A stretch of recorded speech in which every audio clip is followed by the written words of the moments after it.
Hola, ¿cómo están? Hoy vamos a hablar de la filiación. En este video en particular vamos a hablar sobre la filiación matrimonial. Nos vamos a basar en la lectura del Manual de Derecho de Familia Personal de Mabel Rivero y Beatriz Ramos del año 2014. Siguiendo la línea de las autoras, podemos diferenciar dos conceptos fundamentales. Uno es el concepto biológico de filiación, que es el lazo de sangre que une a una persona con sus progenitores inmediatos. Quiere decir que, en principio, todos tenemos una filiación biológica.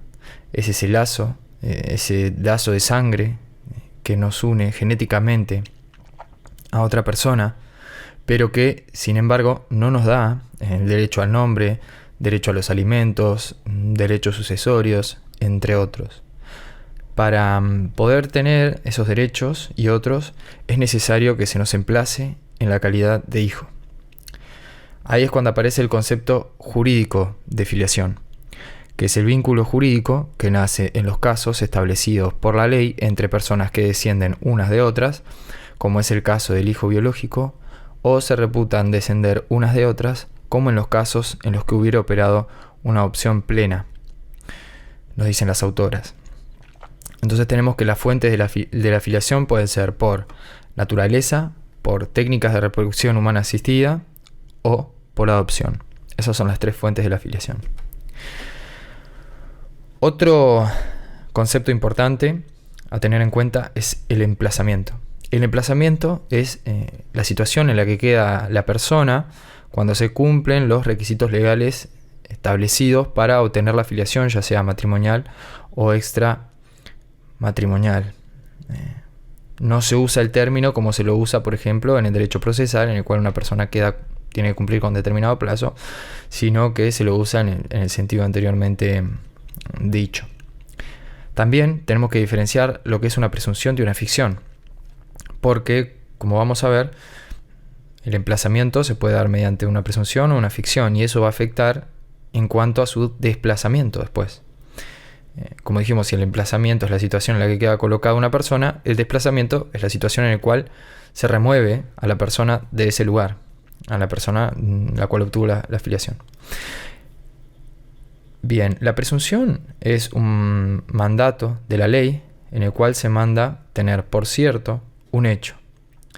Ese hecho tiene como respaldo que normalmente acaece o que es fácilmente comprobable según las reglas de la experiencia. Entonces, una vez probado el hecho que le sirve de base, se tiene por cierta esa presunción.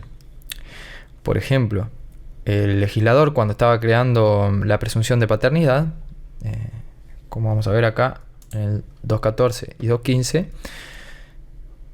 pensó que si se daban los extremos previstos por estos artículos, entonces normalmente lo que sucedía es que el cónyuge tenía que ser el padre de la criatura.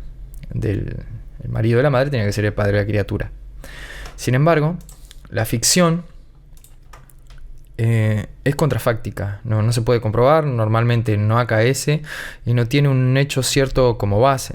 Por ejemplo, el mandato del legislador a tener por cierto de que todos conocemos la ley. Entonces, la ignorancia de la ley no sirve de excusa. Eso es una ficción. El legislador manda a tener por cierto un hecho que es porque él lo dice así. Tenemos acá, por ejemplo, en el tercer inciso del artículo 2.14, la ficción creada para personas biológicamente imposibilitadas de concebir entre sí, que mediante un pacto de progenitura pueden ser considerados progenitores. Bien, habiendo hecho entonces la distinción entre presunción y ficción, pasamos a ver la filiación matrimonial en el Código Civil uruguayo. Bien, en el Código Civil uruguayo la filiación por naturaleza puede ser matrimonial o extramatrimonial, dependiendo de si las personas están unidas o no en matrimonio. La filiación matrimonial se da en base a presunciones. Tenemos el inciso 1 y 2 del artículo 2.14, como está señalado en la diapositiva, y el artículo 2.15. Después también, en otra situación de hecho, tenemos el artículo 216. ¿Por qué diferenciamos las dos situaciones? Porque el artículo 214 y 215 configuran una situación especial que tienen una acción de desplazamiento, y el artículo 216 configura otra situación especial que tiene otra acción. Después, en el inciso número 3, vemos que, como dijimos anteriormente, tenemos el pacto de progenitura, que también es una forma de emplazamiento, pero que es una ficción. Pasamos entonces a ver los elementos.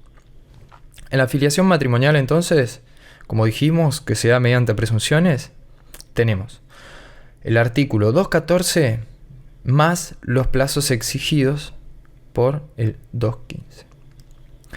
Entonces, tenemos el 214 que nos pide como requisito el matrimonio, puede ser válido o nulo. Lo que no puede es ser inexistente, porque, por ejemplo, un matrimonio que es celebrado por una persona que no es oficial de Estado civil, ese matrimonio va a ser inexistente y por lo tanto no va a haber matrimonio. En caso de que se quiera impugnar esta presunción por no haber nacido un elemento, este es un elemento, valga la redundancia, que puede ser tomado en cuenta. Por ejemplo, que la persona era demente al momento de contraer matrimonio.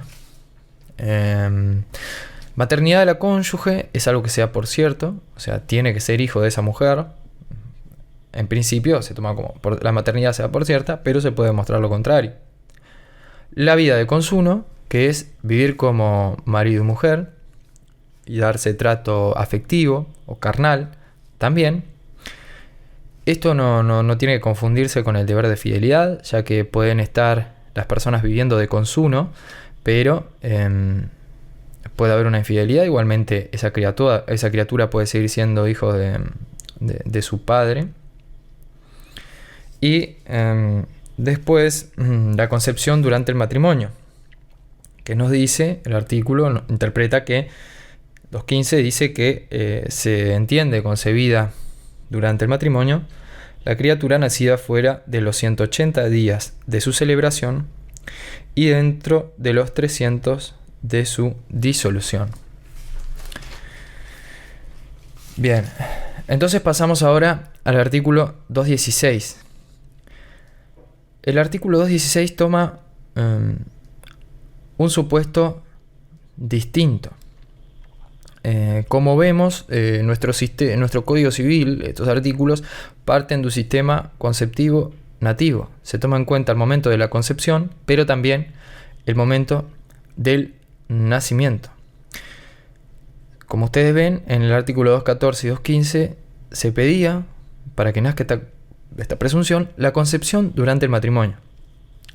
Pero en el artículo 216 se toma en cuenta, si ustedes ven en el numeral 3, el nacimiento dentro de los 180 días de celebrado el matrimonio. Quiere decir que la concepción se va a dar antes del matrimonio.